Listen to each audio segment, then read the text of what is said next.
Lionel മെസ്സിയുടെ Inter Miami 5-1 എന്നുള്ളൊരു സ്കോറിന് New York red ബുൾസിനെതിരെ വിജയിച്ചു. അത് വെറും വിജയമല്ല, മെസ്സി മാജിക്കാണ് നമ്മൾ വീണ്ടും കണ്ട് മടുത്തു. കഴിഞ്ഞ ലാസ്റ്റത്തെ ഒരു മാച്ച് 3-0 എന്നുള്ള സ്കോറിന് സിൻസിനാറ്റിയായിട്ട് പരാജയപ്പെട്ടിട്ടാണ് പിന്നെ ഈ ഒരു മാച്ച് നമ്മൾ കാണുന്നത്.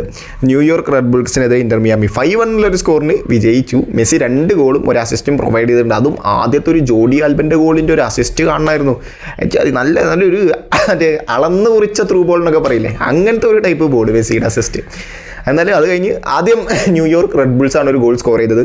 ഒരു 12ാമത്തെ മിനിറ്റിൽ അവർ ഗോൾ സ്കോർ ചെയ്തു. പിന്നെ അങ്ങോട്ട് നമ്മൾ കണ്ടത് മെസ്സി മാജിക്, അവർ പിന്നെ 5 ഗോൾ അങ്ങോട്ട് എടുത്തിട്ടുണ്ട്.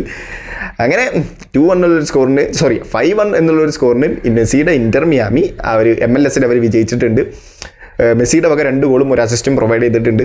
സോ പിന്നെ Neymar ജൂനിയറിൻ്റെ Santos F C Mirasol എന്ന് പറഞ്ഞിട്ടുള്ള ടീമിനെതിരെ 3-0 എന്നുള്ളൊരു സ്കോറിന് വളരെയധികം നാണം കെട്ട് ദയനീയമായി പരാജയപ്പെട്ടു എന്നുള്ളതാണ്.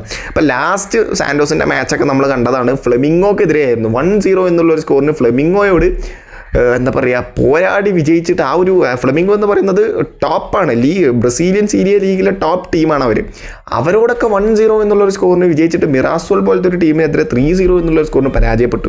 മാച്ച് കഴിഞ്ഞ് നെയ്മർ പറയുന്നുണ്ടായിരുന്നു, ഞങ്ങൾ കളിയുടെ തുടക്കം തൊട്ടേ ഇന്നത്തെ മാച്ചിൽ അവരുടെ കയ്യിൽ നിന്ന് കളിച്ച കളിയൊക്കെ പോയിട്ടുണ്ട്, ഫ്ലെമിംഗോക്കെതിരെ കളിച്ചതിൻ്റെ ഒരു 50% കളി പോലും അവരെടുത്തിട്ടില്ല എന്നുള്ള കാര്യങ്ങളൊക്കെയാണ് നെയ്മർ പറഞ്ഞിട്ടുള്ളത്. കളിയുടെ തുടക്കം തൊട്ടേ മിറാസോളിൻ്റെ കയ്യിലായിരുന്നു ഡോമിനേഷൻ, അവരായിരുന്നു കംപ്ലീറ്റ് ഡോമിനേഷൻ.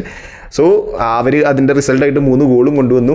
സാൻഡോസ് 3-0 എന്നുള്ളൊരു സ്കോർ പരാജയപ്പെട്ടുകയും ചെയ്തു. ഇതാണ് ഈ ഒരു മെസ്സി അവിടെ വിജയിച്ചു, ഇവിടെ മെസ്സി ചെയ്തു നെയ്മർ പരാജയപ്പെട്ടു. കഴിഞ്ഞ പ്രാവശ്യം നെയ്മർ അവിടെ 1 ഗോളിന് വിജയിച്ചു, മെസ്സി പരാജയപ്പെട്ടതായിരുന്നു.